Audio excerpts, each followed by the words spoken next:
ನಮಸ್ಕಾರ ರಿವ್ಯೂ ಚಾನೆಲ್ಗೆ ಸ್ವಾಗತ. ನಾನು ಸೌಖ್ಯ ಗಾಂವ್ಕರ್. ಇಡಿ ಸುಮಾರು 300 ಕೋಟಿ ಮೌಲ್ಯದ ಆಸ್ತಿಯನ್ನ ಮೂಡ ಅಕ್ರಮಕ್ಕೆ ಸಂಬಂಧಪಟ್ಟಂತೆ ಮುಟ್ಟುಗೋಲು ಹಾಕೊಂಡ ಬೆನ್ನಲ್ಲೇ ಮಹತ್ವದ ವಿಚಾರ ಈಗ ಬಹಿರಂಗಗೊಳ್ತಾ ಇದೆ ಮತ್ತು ಸಿದ್ದರಾಮಯ್ಯನವರಿಗೆ ಸಂಕಷ್ಟ ಫಿಕ್ಸ್ ಅನ್ನುವ ಸ್ಪಷ್ಟ ಸುಳಿವು ಕೊಡ್ತಿರುವಂತಹ ಬೆಳವಣಿಗೆಗಳು. ಮತ್ತೊಂದು ಕಡೆ ಸಾಮಾಜಿಕ ಕಾರ್ಯಕರ್ತ ಸ್ನೇಹಮಯಿ ಕೃಷ್ಣ ಈ ಮೂಡ ಅಕ್ರಮ ಆಸ್ತಿ ಮುಟ್ಟುಗೋಲಿಗೆ ಸಂಬಂಧಪಟ್ಟಂತೆ ಇಡಿ ಆಕ್ಷನ್ ಬೆನ್ನಲ್ಲೇ ತಗೊಳ್ತಿರುವ ನೆಕ್ಸ್ಟ್ ಸ್ಟೆಪ್ ಏನು? ಸಿದ್ದರಾಮಯ್ಯನವರಿಗೆ ಊಹಿಸದ ಸಂಕಷ್ಟ ಎದುರಾಗ್ತಿರೋದು ಯಾಕೆ? ಏನು ಮಾಡಿದ್ರು ಮೂಡ ಕೇಸ್ನಲ್ಲಿ ಸಾಬೀತು ಮಾಡೋದಿಕ್ಕಾಗಲ್ಲ, ಯಾವ ಸಾಕ್ಷಿಯೂ ಇಲ್ಲ ಅಂತ ಗುಡುಗಿದ್ದ ಸಿದ್ದರಾಮಯ್ಯನವರು ರಾಜೀನಾಮೆ ಕೊಡಲೇಬೇಕಾದ ಸನ್ನಿವೇಶ ಕೊನೆಗೂ ಒದಗಿ ಬಂತ. ಇಂಟ್ರೆಸ್ಟಿಂಗ್ ರಿಪೋರ್ಟ್ ಒಂದನ್ನು ಮುಂದೆ ಇಡ್ತಾ ಹೋಗ್ತೀವಿ. ಮಿಸ್ ಮಾಡಿದ್ರೆ ನಮ್ಮ ಚಾನಲ್ನ ಸಬ್ಸ್ಕ್ರೈಬ್ ಮಾಡಿ, ನಿಮ್ಮ ಅಭಿಪ್ರಾಯ ಕಮೆಂಟ್ ಮಾಡಿ ತಿಳಿಸಿ. ವೀಕ್ಷಕರೇ, ಇಡಿ ಎಂಟ್ರಿ ಆದ ಮೇಲೆ ಬಹಳ ಆಳ ಅಗಲವಾಗಿ ಎಲ್ಲ ಸಾಕ್ಷಿ ಆಧಾರಗಳನ್ನು ಅಗೆದು ಆಮೇಲೆ ಆ್ಯಕ್ಷನ್ಗೆ ಮುಂದಾಗೋದು ಇಡಿ ವರ್ಕಿಂಗ್ ಸ್ಟೈಲ್. ಅದು ಯೂಶ್ವಲಿ ಯಾರೀಗ ಮುಖ್ಯಮಂತ್ರಿ ವಿರುದ್ಧ ಆರೋಪ ಇರೋದು ಅವರನ್ನೇ ಫಸ್ಟ್ ವಿಚಾರಣೆಗೆ ಕರೆಯೋದು. ಅವರು ಈಗ ಲೋಕಾಯುಕ್ತ ದಾಖಲಿಸ್ಕೊಂಡಿರೋ ಕೇಸಲ್ಲಿ A1 ಇದ್ದಾರೆ, ಅವರನ್ನೇ ವಿಚಾರಣೆಗೆ ಕರೆದು ಬಿಡಬಹುದಿತ್ತು. ಆದರೆ ಈ ಬೇನಾಮಿ ಆಸ್ತಿ ಕೇಸು ಇಡಿ ರಿಜಿಸ್ಟರ್ ಮಾಡ್ಕೊಂಡಿರೋದು PMLA, ಈ ಕೇಸಲ್ಲಿ ಸುತ್ತಮುತ್ತಲೆಲ್ಲ ಕಡೆ ರೇಡ್ ಮಾಡಿ ನೇರವಾಗಿ ಸಿದ್ದರಾಮಯ್ಯನವರ ಪ್ರಭಾವ ಬಳಕೆಯಾಗಿರೋದಕ್ಕೆ ಸಾಕ್ಷಿ ಇದೆಯಾ, ಅಕ್ರಮ ನಡೆದಿದೆಯಾ ಅಂತ ಹುಡುಕಾಡುತ್ತೆ. ಈಗ ಆ ನಿಟ್ಟಿನಲ್ಲಿ ದೊಡ್ಡ ಪ್ರಕ್ರಿಯೆ ಆಗಿದೆ. ಆಲ್ರೆಡಿ ನಾವು ನಿನ್ನೆ ರಾತ್ರಿನೇ ರಿಪೋರ್ಟ್ ಮಾಡಿದ್ವಿ. PMLA ಈ ಕೇಸ್ ಏನು ಬಿದ್ದಿತ್ತು, ಅಕ್ರಮ ಹಣ ವರ್ಗಾವಣೆ ಎಲ್ಲಾಗಿದೆ, ಇಲ್ಲಿ ಇಡಿ ಯಾಕೆ ಬಂತು ಅಂತ ಏನು ಆರೋಪ ಮಾಡ್ತಿದ್ರು, ಇಡಿ ನಾವು ಯಾಕೆ ಬಂದ್ವಿ ಅನ್ನೋದಕ್ಕೆ ಉತ್ತರ ಕೊನೆಗೂ ಕೊಟ್ಟಿದೆ. ಒಟ್ಟು 142 ಸ್ಥಿರಾಸ್ತಿಗಳು 300 ಕೋಟಿ ಮೌಲ್ಯದನ್ನು ಮುಟ್ಟುಗೋಲು ಹಾಕೊಳ್ಳೋ ಮೂಲಕ ಮತ್ತು ಅವರ ಪತ್ರಿಕಾ ಪ್ರಕಟಣೆಯಲ್ಲಿ ಸ್ಪಷ್ಟವಾಗಿ ಸಿದ್ದರಾಮಯ್ಯನವರ ವಿಚಾರ ಪ್ರಸ್ತಾಪವಾಗಿದೆ. ಏನಿದೆ ಲೆಟರಲ್ಲಿ ಡೀಟೇಲ್ ಆಗಿ ಆ ವಿಚಾರವನ್ನು ತೋರಿಸ್ತೀವಿ. ಮತ್ತು ಮುಂದೇನು ಸ್ನೇಹಮಯಿ ಕೃಷ್ಣ ಈ ಬೆಳವಣಿಗೆ ಕಾರಣದಿಂದಾಗಿ ನೆಕ್ಸ್ಟ್ ಯಾವ ಸ್ಟೆಪ್ ತಗೊಳ್ತಿದ್ದಾರೆ ಅನ್ನೋದು ಒಂದು ಪ್ರಮುಖವಾದದ್ದು. ಎರಡನೆಯದು ಇಡಿ ವಾಟ್ ನೆಕ್ಸ್ಟ್, ಎರಡನ್ನು ನೋಡೋಣ. ನೋಡಿ, ಆ ಲೆಟರಲ್ಲಿ ಇಡಿ ಕೊಟ್ಟಿರುವ ಮಾಹಿತಿಯಲ್ಲಿ ಸ್ಪಷ್ಟವಾಗಿದೆ. ನಾವು ಲೋಕಾಯುಕ್ತ ಮೈಸೂರು ಇಲ್ಲಿ ದಾಖಲಾಗಿದ್ದ ಕೇಸ್ನ ಆಧಾರದಲ್ಲಿ ತನಿಖೆಗೆ ಇಳಿದ್ವಿ. ಸ್ನೇಹಮಯಿ ಕೃಷ್ಣ ಅವರು ದೂರು ಕೊಟ್ಟಿದ್ರಲ್ಲ, ಲೋಕಾಯುಕ್ತದಲ್ಲಿ ಕೇಸ್ ದಾಖಲಾಗಿತ್ತು. ಯಾವ ಕೇಸು ಅಂದರೆ ಸಿದ್ದರಾಮಯ್ಯನವರ ವಿರುದ್ಧ, ಈಗ ಹಾಲಿ ಮುಖ್ಯಮಂತ್ರಿ ಆಗಿರೋರ ಸಿದ್ದರಾಮಯ್ಯನವರ ವಿರುದ್ಧ 14 ಸೈಟುಗಳನ್ನು ಅಕ್ರಮವಾಗಿ ಪಡೆದಿರೋ ಪ್ರಕರಣ.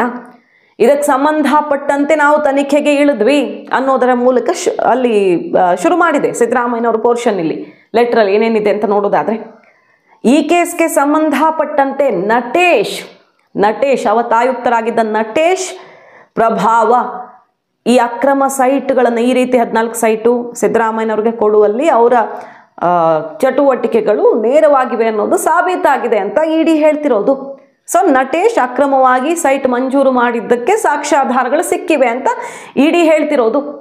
ಈ 14 ಸೈಟುಗಳು ಅಲ್ಲದೆ ಬೇರೆ ಅಕ್ರಮವೂ ನಡೆದಿದೆ, ಅದನ್ನೆಲ್ಲ ನಾವು ಒಂದಿಷ್ಟು ಮುಟ್ಟುಗೋಲು ಹಾಕ್ಕೊಂಡಿದ್ದೀವಿ ಅಂತ. ಸಿದ್ದರಾಮಯ್ಯನವರ 14 ಸೈಟುಗಳನ್ನು ಮುಟ್ಟುಗೋಲು ಹಾಕ್ಕೊಂಡಿರೋ ಬಗ್ಗೆ 14 ಸೈಟ್ ತಗೊಂಡಿದ್ದೀವಿ ಅಂತ ಹೇಳ್ತಾ ಇದ್ರು, ಇದಷ್ಟೇ ಅಲ್ಲದೆ ಬೇರೆಯದನ್ನು ತಗೊಂಡಿದ್ದೀವಿ ಅಂತ ಹೇಳ್ತಿರೋದ್ರಿಂದ ಬಹುತೇಕ ಸಿದ್ದರಾಮಯ್ಯನವ್ರಿಗೆ ಸಂಬಂಧಪಟ್ಟಂತೆಯೂ ಇಡಿಯಿಂದ ಆಕ್ಷನ್ ಆಗಿದೆ ಅನ್ನೋದು ಗೊತ್ತಾಗುತ್ತೆ. ಆದ್ರೆ ಅದ್ರ ಬಗ್ಗೆ ಅಧಿಕೃತವಾಗಿ ಇಡಿ ಹೇಳಬೇಕು ಯಾರ್ಯಾರ ಆಸ್ತಿ ಅಂತ.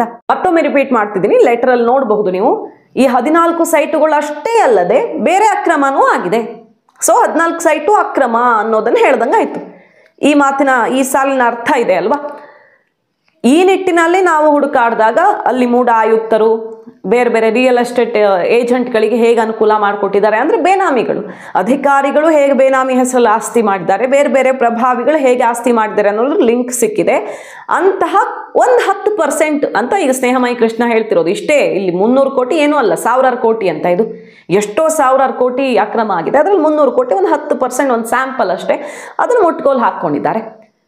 ಅಲ್ಲಿ ಹೇಳಿರೋದು ಇಡಿ ಸಿದ್ದರಾಮಯ್ಯನವರ ಕೇಸ್ಗೆ ಸಂಬಂಧಪಟ್ಟಂತೆ ಸಿದ್ದರಾಮಯ್ಯನವರ ಪತ್ನಿ ಪಾರ್ವತಿ ಅವರಿಗೆ ಮೂಡಾದಿಂದ ಅಕ್ವೈರ್ ಆಗಿದ್ದು, ಪರ್ಯಾಯವಾಗಿ ಬೇರೆ ಬಡಾವಣೆಯಲ್ಲಿ ಸೈಟ್ ಕೊಟ್ಟಿದ್ದು, 14 ಸೈಟುಗಳ ಮೌಲ್ಯ 56 ಕೋಟಿ ಅಂದಾಜು, ಇದೆಲ್ಲ ಉಲ್ಲೇಖ ಆಗಿದೆ ಅಲ್ಲಿ. ಮತ್ತು ನಟೇಶ್ ಪಾತ್ರದ ಬಗ್ಗೆಯೂ ಉಲ್ಲೇಖ ಆಗಿದೆ.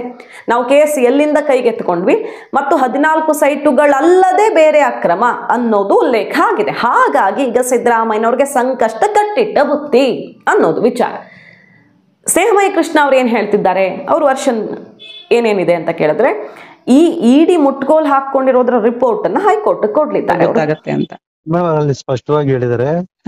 ಸಿದ್ದರಾಮಯ್ಯ ಅವರು ತಮ್ಮ ಅಧಿಕಾರದ ಪ್ರಭಾವನ ಬಳಸಿಕೊಂಡು ಅಕ್ರಮ ನಿವೇಶನ ಪಡೆದ್ರೆ ಸಾಬೀತಾಗಿರುತ್ತೆ ಅಂತ ಹೇಳಿ.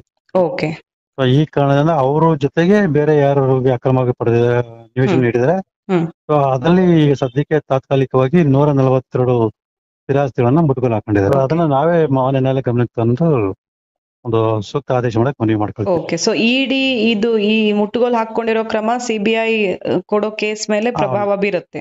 ಹೌದೌದು, ಒಂದು ಅನುಕೂಲ ಆಗುತ್ತೆ ಖಂಡಿತ ಮೇಡಮ್. ಅವ್ರ ಮೇಲೆ ಆರೋಪ ಮಾಡಿದೀನಿ, ಅದಕ್ಕೆ ಪೂರಕವಾದ ಒಂದು ಬಲವಾದ ಸಾಕ್ಷ್ಯಾಧಾರ ಆಗಿದೆ. ಮೂಡಾ ಕೇಸ್ ಸಿಬಿಐಗೆ ಹೋಗ್ಬೇಕು ಅಂತ ಸುಮಾರು ದಿನಗಳಿಂದ ಹೋರಾಟ ಕೋರ್ಟ್ ಅಲ್ಲಿ ಆಗ್ತಿದೆ. ಅಂತಿಮ ಸುತ್ತಿಗೆ ಬಂದು ಮುಟ್ಟಿದೆ. ಈಗ 27ನೇ ತಾರೀಕಿಗೆ ಬಹುತೇಕ ತೀರ್ಪು ಬರುತ್ತೆ ಅಂತ ಹೇಳ್ತಾ ಇದ್ದಾರೆ. ವಾದ ಪ್ರತಿವಾದಗಳು ಬಹುತೇಕ ಮುಗಿದಿದೆ ಅಂತ. ಹಾಗಾಗಿ ಆ ದಿನ ಇಡಿ ರಿಪೋರ್ಟ್ ಅನ್ನ ಇಡ್ಲಿದ್ದಾರೆ. ಈ ತರ ಇಡಿ ಮುಟ್ಟುಗೋಲು ಹಾಕೊಂಡಿದೆ ಅನ್ನೋದನ್ನ ಹೈಕೋರ್ಟ್ ಮುಂದೆ ಸಬ್ಮಿಟ್ ಮಾಡಿ, ನೋಡಿ ಈ ಎಲ್ಲ ಕಾರಣಗಳಿಂದಾಗಿ ಲೋಕಾಯುಕ್ತ ಹೇಳ್ತಿರೋ ರಿಪೋರ್ಟ್ ಒಂದು, ಇದೊಂದು ಆಗಬಾರ್ದಲ್ಲ. ಇಡಿಗೆ ಸಿಕ್ಕಿದೆ ತಪ್ಪು ಅಂದಮೇಲೆ ಲೋಕಾಯುಕ್ತಕ್ಕೆ ಸಿಗದೆ ಹೋಗೋಕ್ಕೆ ಆಗಲ್ಲ. ಸಿಕ್ಕಿಲ್ಲ ಅಂದ್ರೆ ತಪ್ಪು ಮಾಡಿದ್ದಾರೆ ಅನ್ನೋ ಅನುಮಾನ ಸಹಜವಾಗಿ ಬರುತ್ತೆ.